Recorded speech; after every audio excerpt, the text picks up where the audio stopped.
أعوذ بالله من الشيطان الرجيم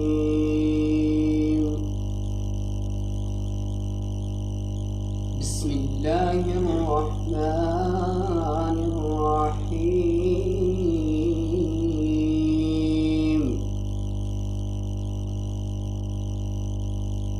يا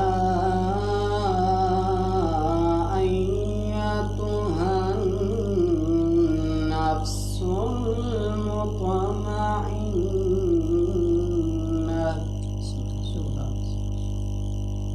ارجعي إلى ربك راضية مرضية فادخلي في عبادي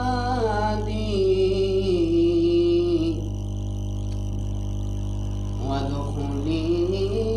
جنتي صدق الله العظيم।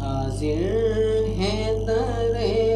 دولت پہ گدا، حاضر ہے در دولت پہ گدا، سرکار توجہ فرمائے، سرکار توجہ فرمائے، محتاج نظر ہے حال میرا، محتاج نظر ہے حال میرا، سرکار توجہ فرمائے، سرکار توجہ فرمائے، میں کبھی آنے کے قابل تھا، میں کبھی آنے کے قابل تھا، رحمت نے یہاں تک پہنچایا، سرکار پہ تن من جان فدا، سرکار پہ تن من جان فدا، سرکار توجہ فرمائے، سرکار توجہ فرمائے، اور آنسو آنسو ہے فریادی، آنسو آنسو ہے فریادی، اور عرض کرم ہچکی ہچکی، دھڑکن دھڑکن دیتی ہے صدا، دھڑکن دھڑکن دیتی ہے صدا، سرکار توجہ فرمائے، سرکار توجہ فرمائے، حاضر ہے ترے دولت پہ گدا، سرکار توجہ فرمائے۔ ماشاءاللہ بہت ہی خوبصورت انداز، اللہ تعالیٰ آپ کے آواز کے اندر، علم کے اندر مزید برکتوں کا اضافہ فرمائے۔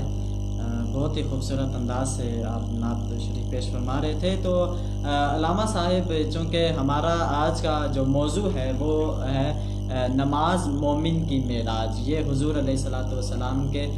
فرمان کے مطابق ہمارا آج کا جو سیگمنٹ ہے اس کا یہ موضوع چل رہا ہے۔ تو آپ اللہ رب ذوالجلال نے آپ کو بہت علم عطا فرمایا ہے، اور آپ نے یہ ہم پہ احسان فرمایا کہ آپ نے ہمیں اس موضوع کے لیے، آپ نے ہماری رہنمائی کے لیے آپ نے ہمیں ٹائم عطا فرمایا ہے۔ تو یہ آپ جیسا موضوع آپ کے سامنے موجود ہے، تو یہ آپ اس کو کس نظریے سے دیکھتے ہیں کہ حضور علیہ الصلوۃ والسلام نے جو فرمایا کہ نماز مومن کی معراج ہے، تو یہاں پر معراج سے کیا مراد لیا گیا، اور مومن کی معراج کیوں کہا گیا نماز کو؟ بسم اللہ الرحمن الرحیم، حامدوں و مصلیوں و مسلمہ، اما بعد۔ سب سے پہلے تو میں آپ کا تہہ دل سے شکریہ ادا کرتا ہوں کہ آپ نے ایک بار پھر رمضان نور ایمان ٹرانسمیشن میں حاضری کا موقع عنایت فرمایا۔ مومن کی نماز معراج اس اعتبار سے ہے کہ جب معراج کی رات ہمارے آقا علیہ الصلوۃ والسلام رب کے حضور تشریف لے گئے تھے اور خالق کائنات کے قریب ہو گئے تھے، اور اس قربت کو قرآن مجید نے بھی بیان فرمایا۔ اللہ فرماتے فکان قاب قوسین او ادنی۔ تو معراج والی رات ہمارے آقا علیہ الصلوۃ والسلام رب کے قریب ہو گئے تھے، اور بندہ بھی جب نماز ادا کرتا ہے اور سجدے میں جاتا ہے تو سب سے زیادہ بندہ رب کے جس حالت میں قریب ہوتا ہے وہ حالت سجدہ ہوتا ہے، اللہ اکبر، ماشاءاللہ۔ اور سجدہ چونکہ نماز میں ہے نماز تو اس اعتبار سے نماز مومن کی معراج ہے۔ ماشاءاللہ، بہت ہی خوبصورت آپ نے یہ پہلو اٹھایا کہ چونکہ نماز جو ہے یہ اللہ کے قریب ہونے کا بہت بڑا ذریعہ ہے، اور سجدے میں بندہ جو ہے وہ اللہ کے قریب ہو جاتا ہے، اس وجہ سے اسے معراج کا کہا گیا۔ تو حدیث مبارکہ کے اندر مزید بھی آپ نے دیکھا ہوگا کہ جہاں پر نماز پڑھنے والے کو انعام و کرام کی جہاں پہ ذکر آیا ہے، وہیں پر نہ پڑھنے والوں کے بھی بڑی وعید آئی ہے۔ تو کیا وجہ ہے کہ ہمیں کیا کرنا چاہیے کہ ہم اپنی نمازوں کو کم از کم ہم کامل طریقے سے نمازیں ادا کر سکیں؟ کیوں ہمارے دل پہ وہ چیزیں اثر انداز نہیں ہوتی؟ ہم وعیدیں بھی دیکھتے ہیں، حضور کے فرمان بھی ہمارے سامنے ہوتے ہیں، لیکن اس کے باوجود بھی کیوں ہمارے دل کے اندر یہ بات اترتی نہیں؟ کیوں ہم پھر بھی ہم نماز کی طرف جاتے ہیں؟ اس کا سبب اور وجہ کیا ہے؟ جی، میں سب سے پہلے تو اپنے گفتگو کا آغاز نماز کی فضیلت سے کرنا چاہتا ہوں۔ اس بارے میں متعدد احادیث ہمارے آقا علیہ الصلوۃ والسلام کی موجود ہیں، متعدد کتابوں میں متعدد طرق سے نماز کی فضیلت کے حوالے سے ہمارے آقا علیہ الصلوۃ والسلام کا ایک خوبصورت فرمان ہے۔ نبی علیہ الصلوۃ والسلام فرماتے ہیں جب قیامت کا دن ہوگا، نفس نفسی کا عالم ہوگا، ہر بندہ اپنے گناہوں کی پسینے میں ڈوبا ہوا ہوگا، اس وقت خالق کائنات کی جانب سے ندا دی جائے گی۔ اللہ فرمائے گا این جیرانی این جیرانی، فرشتوں میری پڑوسی کہاں ہے؟ آج کچھ لوگوں کو میں نے اپنے پڑوس عطا کرنا ہے، میرے پڑوسی کہاں ہیں؟ اب خالق کائنات مالک کائنات کو پتہ ہے کہ وہ کس کو اپنا پڑوسی کہہ رہا ہے اور اس کے پڑوسی محشر کے کس کونے میں ہے، کہاں ہے۔ خالق کائنات کو یہ سب کچھ پتہ ہے، معلوم ہے بالکل، لیکن یہ ہمیں نماز کی اہمیت اور فضیلت بتانے کے لیے خالق کائنات نے یہ خوبصورت انداز اختیار فرمایا۔ اللہ کی طرف سے اعلان کیا جاتا ہے این جیرانی این جیرانی، فرشتوں میرے پڑوسی کہاں ہیں؟ تو فرشتے عرض کریں گے مالک تیرا کون پڑوسی ہو سکتا ہے؟ پڑوسی تو اس کا ہوتا ہے جس کے گھر کے پاس کسی کا گھر جوڑا ہو، موجود ہو، بالکل، پھر وہ پڑوسی ہوتے ہیں۔ جب تو گھر سے پاک ہے، تو مکان سے پاک ہے، تو زمین پر رہنے سے پاک ہے، تو ہر جگہ موجود ہے، تو پھر تو آج کس کو اپنا پڑوسی کہہ رہا ہے؟ تو اللہ کی جانب سے بتایا جائے گا کہ جو لوگ میری رضا کی خاطر دنیا میں اپنی مسجدوں کو آباد کیا کرتے تھے، آج ان لوگوں کو میں اپنا پڑوس عطا فرما رہا ہوں۔ تو اگر نماز کی وجہ سے قیامت والے دن رب کا پڑوس مل جائے تو اس سے بڑی اور خوش نصیبی کیا ہو سکتی ہے؟ اور یہ دنیا میں ایک ہی ذریعہ ہے جس کو ہمارے آقا علیہ الصلوۃ والسلام نے بیان فرمایا، وہ نماز ہے۔ اب دیکھیں ویسے ہم جو ہے وہ ٹھنڈک حاصل کرنے کے لیے دن میں کتنی بار بھی غسل کریں تو وہ ہماری جسم کی تسکین ہے، لیکن مخصوص اعضاء نماز کے لیے جب ہم دھوتے ہیں جنہیں ہم وضو کہتے ہیں تو پھر کتنا اس پر ہمیں اجر ملتا ہے۔ ہمارے آقا علیہ الصلوۃ والسلام نے ارشاد فرمایا بندہ مومن جب وضو کرتا ہے من تودع فاحسن الوضوء، فرمایا جو اچھی طرح وضو کرے خرجت خطایاہ من جسدہ، فرمایا اس وضو کے 3 اعضاء دھونے کی وجہ سے بظاہر معمولی سے عمل ہے، اس کی بدولت خالق کائنات اس کے پورے جسم کو گناہوں سے پاک کر دیتا ہے۔ اور آگے مزید فرمایا حتی خرجت من تحت اظفارہ، خالق اسے اتنا پاک کرتا ہے یہاں تک کہ اس کے ناخنوں کے نیچے سے بھی گناہوں کو نکال دیتا ہے۔ تو یہ وضو جب بندہ کرتا ہے، ابھی اس نے وضو کیا، نماز اس نے ابھی ادا نہیں کی، وضو نے اسے اتنا پاک کیا، اتنا اس کو وضو نے پاک کیا گویا آج ہی ماں کے پیٹ سے وہ آیا ہے، آج اس کی ماں نے اسے جنا ہے۔ تو آگے جب وہ نماز ادا کرے گا تو خالق کائنات کی جانب سے کتنا اس کو نوازا جائے گا۔ جہاں یہ ہے کہ ہم اس نماز کی طرف توجہ نہیں کرتے، تو ہمارے آقا علیہ الصلوۃ والسلام کا جس طرح ایک فرمان بھی ہے، فرمایا جو بندہ لگاتار 3 جمعے چھوڑ دیتا ہے پھر خالق کائنات اس کے دل پر 3 سیاہ داغ لگا دیتا ہے۔ اور ایک اور بات میں آتا ہے، فرمایا جو لگاتار 3 جمعے چھوڑ دیتا ہے گویا اس نے اسلام کو اپنی پشت کے پیچھے پھینکا۔ تو اب جب دل پر سیاہ داغ لگ جاتے ہیں گناہوں کے تو پھر بندے کا دل جب صاف نہیں ہوتا تو پھر اللہ کی یاد کی طرف اس کا دل متوجہ بھی نہیں ہوتا۔ ہمارے آقا علیہ الصلوۃ والسلام کا ایک خوبصورت فرمان ہے، آپ نے فرمایا معراج والی رات میرا گزر چند لوگوں سے ہوا، میں نے دیکھا فرشتے بھاری پتھروں سے ان کے سروں کو کچل رہے ہیں۔ اب فرشتہ کتنا طاقتور ہوتا ہے فرمایا میں نے کچھ لوگوں کو دیکھا کہ فرشتے ان کے سروں کو بھاری پتھروں کے ذریعے کچل رہے ہیں، جب ان کے سروں کو کچلا جاتا پھر انہیں ٹھیک کیا جاتا، پھر ان کے سروں کو کچلا جاتا، یہ بار بار اسی طرح ہوتا گیا کہ فرشتے ان کے سروں کو کچلتے، پھر ان کے سروں کو ٹھیک کیا جاتا، پھر انہیں کچلا جاتا۔ تو میں نے پوچھا جبریل یہ کون ہے؟ عرض کی یا رسول اللہ یہ آپ کی امت کے وہ لوگ ہیں جو نماز میں سستی کرتے ہیں۔ اب اگر نماز میں سستی کرنے کا یہ عالم ہے کہ خالق کائنات کی جانب سے نبی علیہ الصلوۃ والسلام کو معراج والی رات یہ مشاہدہ کرایا گیا اور یہ دکھایا گیا، تو جو لوگ سرے سے نماز ادا نہیں کرتے ان کی حالت کیا ہوگی؟ ایک اور روایت میں آتا ہے ہمارے آقا علیہ الصلوۃ والسلام فرماتے ہیں، فرمایا جو لوگ اس دنیا میں رب کے حضور سجدہ نہیں کریں گے، نہیں کرتے، فرمایا قیامت والے دن جب رب ساری مخلوقات جمع فرمائے گا اور اس وقت خالق کائنات حکم دے گا کہ میرے آگے سجدہ کرو، اب وہ تو وقت ایسا ہوگا کہ کافر بھی سجدہ کرنے کو ترسے گا، بالکل اسی کہ خالق کائنات کا حکم ہے براہ راست اور محشر کی وہ ساری سختیاں ان کے سامنے ہیں، اب کافر کا بھی دل چاہے گا کہ میں سجدہ کروں، لیکن ہمارے آقا علیہ الصلوۃ والسلام فرماتے ہیں جو لوگ اس دنیا میں رب کی حضور سر بسجود نہیں ہوتے، نماز ادا نہیں کرتے، جب خالق کائنات کا حکم سنیں گے اور سجدے میں جائیں گے، جانا چاہیں گے، لیکن ان سے سجدہ نہیں ہوگا، ان کی کمر اکڑ جائے گی، سریا کی طرح ان کی کمر سخت ہو جائے گی،